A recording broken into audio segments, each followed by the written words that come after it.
एक बार गौतम बुद्ध का एक अनुयायी जो कि सालों से गौतम बुद्ध के आश्रम में आ रहा था, वह उनके प्रवचन सुनता, आश्रम में ध्यान आदि करता और फिर चला जाता। लेकिन अचानक कुछ दिनों से उसने आश्रम में आना ही बंद कर दिया था। यह बात गौतम बुद्ध ने भी अनुभव की। एक दिन जब गौतम बुद्ध उस गांव से भिक्षा मांगकर वापस लौट रहे थे तो रास्ते में उस अनुयायी का घर भी पड़ा। बुद्ध उसके घर के अंदर चले गए। अंदर जाके देखा तो वह इंसान आंगन में बैठकर कुछ काम कर रहा था। बुद्ध को देखते ही वह जल्दी से हाथ जोड़कर उनके सामने खड़ा हो गया। उसने बुद्ध को पीने के लिए शीतल जल दिया और बैठने के लिए आंगन के चबूतरे पर एक चटाई बिछाई। बुद्ध चटाई पर आराम से बैठ गए। फिर बुद्ध ने उस अनुयायी से पूछा, तुम्हारे घर परिवार में सब कुछ ठीक तो है ना? अनुयायी बोला, हाँ भंते, सब ठीक है। बुद्ध ने पूछा, फिर तुमने आजकल आश्रम में आना क्यों छोड़ दिया? यह सुन वह अनुयायी थोड़ा सा शर्मिंदा होने लगा। फिर बोला, अब मैं आपको कैसे बताऊं बुद्ध? गौतम बुद्ध ने कहा, तुम निसंकोच कह सकते हो। अनुयायी ने कहा, मेरे वस्त्र बहुत ही पुराने हो चुके हैं, वे कई जगह से फट गए हैं, उनमें छेद निकल आए हैं, अब वो बिल्कुल भी पहनने लायक रहे ही नहीं। बुद्ध ने अनुयायी के वस्त्र देखे, वे सच में बहुत ही बुरी हालत में थे, जगह जगह से घिस चुके थे, कई सारे छेद थे उनमें। इसके बाद बुद्ध उठ खड़े हुए और मुस्कुराते हुए अनुयायी के कंधे पर हाथ रखकर बोले, चिंता मत करो, सब ठीक हो जाएगा। शाम के समय जब आश्रम से सभी अनुयायी बुद्ध के प्रवचन सुन घर वापस जा रहे थे तो बुद्ध ने अपने एक धनवान अनुयायी को रुकने के लिए कहा। जब सब चले गए तो बुद्ध ने अकेले में उस धनवान अनुयायी से अपने उस गरीब अनुयायी को 2 जोड़ी वस्त्र देने को कहा।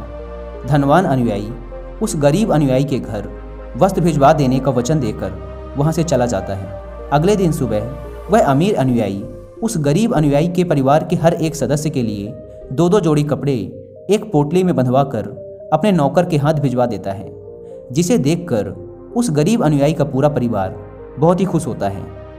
अगले दिन जब वह गरीब अनुयायी दोबारा से बुद्ध के आश्रम उनके प्रवचन सुनने आता है तो अंत में जाते समय बुद्ध उस अनुयायी को रोककर उससे पूछते हैं, क्या अब तुम अपने नए वस्त्रों में आराम से हो? तुम्हें और कुछ तो नहीं चाहिए? अनुयायी ने कहा, पहले तो आपका बहुत बहुत आभार भंते, मैं इन कपड़ों में बिल्कुल आराम से हूँ और मुझे अब और कुछ नहीं चाहिए। बुद्ध ने आगे पूछा, अब जबकि तुम्हें नए वस्त्र प्राप्त हो चुके हैं तो तुमने अपने पुराने वस्त्रों का क्या किया? अनुयायी ने कहा, हमारा परिवार अब से उन्हें बिस्तर में बिछाने और ओढ़ने के काम मिलेगा, अब हम उन्हें ओढ़नी की तरह उपयोग में लेंगे। बुद्ध ने कहा, फिर तुमने अपनी पुरानी ओढ़नी का क्या किया? अनुयायी ने कहा, बुद्ध, मैंने उसे अपने घर की खिड़कियों में पर्दे की तरह लगा दिया है। बुद्ध ने कहा, तो क्या तुमने अपने पुराने पर्दे फेंक दिए? अनुयायी बोला, नहीं भंते, अब मैं उन पर्दों के छोटे छोटे टुकड़े करके उनका उपयोग रसोई में गर्म बर्तनों को उतारने और पकड़ने के लिए कर रहा हूँ। बुद्ध ने पूछा, तो फिर तुमने रसोई के पुराने कपड़ों का क्या किया? अनुयायी ने कहा, अब मैं उनका उपयोग घर में पोछा लगाने के लिए करूँगा। बुद्ध ने कहा, तो फिर तुम्हारे पुराने पोछे का क्या हुआ? अनुयायी ने कहा, बुद्ध, वो पुराना पोछा इतना तार तार हो चुका था कि अब उसका कुछ भी नहीं किया जा सकता था, इसलिए मैंने उस पोछे से एक एक धागा अलग करके दिए के लिए बातियाँ बना ली। उन्हीं में से कुछ बातियाँ मैंने आश्रम में दान कर दी हैं, जो अब आज रात से आपके कक्ष में प्रकाशित होंगी। यह सुन बुद्ध अनुयायी से संतुष्ट हो गए। वे इस बात से बहुत खुश थे कि उनका शिष्य वस्तुओं को बर्बाद नहीं करता, बल्कि उनका सही से उपयोग करना जानता है। गौतम बुद्ध हमेशा अपने शिष्यों को बहुत ही कम चीज़ों के साथ जीवन निर्वाह करने की शिक्षा देते थे। साथ ही उनका ये भी मानना था कि यदि हमारे पास कुछ भी हमारी ज़रूरत से अधिक है तो हमें उसे दूसरे ज़रूरतमंद लोगों को दे देना चाहिए। काश हमारी आज की जनरेशन भी बुद्ध का ये संदेश समझ पाए। आज लगभग हर इंसान अपनी ज़रूरत से अधिक चीज़ें खरीद रहा है, केवल लोगों की देखा देखी में और दूसरों को शो ऑफ करने के चक्कर में।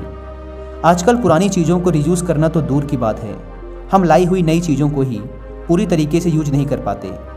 इसका एक कारण ये भी है कि आज की इस मॉडर्न दुनिया में हर रोज़ नई चीज़ें इन्वेंट हो रही हैं, जिससे बहुत ही जल्द चीज़ों का फैशन ख़त्म हो जाता है और दूसरी नई प्रकार की वस्तु चलन में आ जाती है। आजकल जब हम कोई फ़ोन या इलेक्ट्रॉनिक प्रोडक्ट लेते हैं तो उनमें कितने तरह के फंक्शन की जांच करते हैं, लेकिन एक सर्वे के अनुसार एक इंसान अपने फ़ोन के 60% फीचर्स कभी यूज ही नहीं करता या फिर बहुत ही कम बार उसे यूज करता है। यानी कि अगर वो फीचर्स ना भी होते तब भी उस इंसान का काम रुकने वाला नहीं था। पर ये तो है मानव निर्मित चीज़ों की बात। लेकिन समझदारी से यूज करने की सबसे ज़्यादा ज़रूरत हमारे प्राकृतिक संसाधनों जैसे पेट्रोलियम, नेचुरल गैस और कुछ बहुत ही महत्वपूर्ण चीज़ें जैसे पानी और बिजली को है। आज जब प्राकृतिक संसाधन दिन प्रतिदिन खत्म होते जा रहे हैं तो ऐसे में हमें भी पूरा प्रयास करना चाहिए कि चीज़ें कम से कम बर्बाद करें और अपने छोटे छोटे प्रयत्नों से इस पृथ्वी को सुरक्षित बनाकर रखें।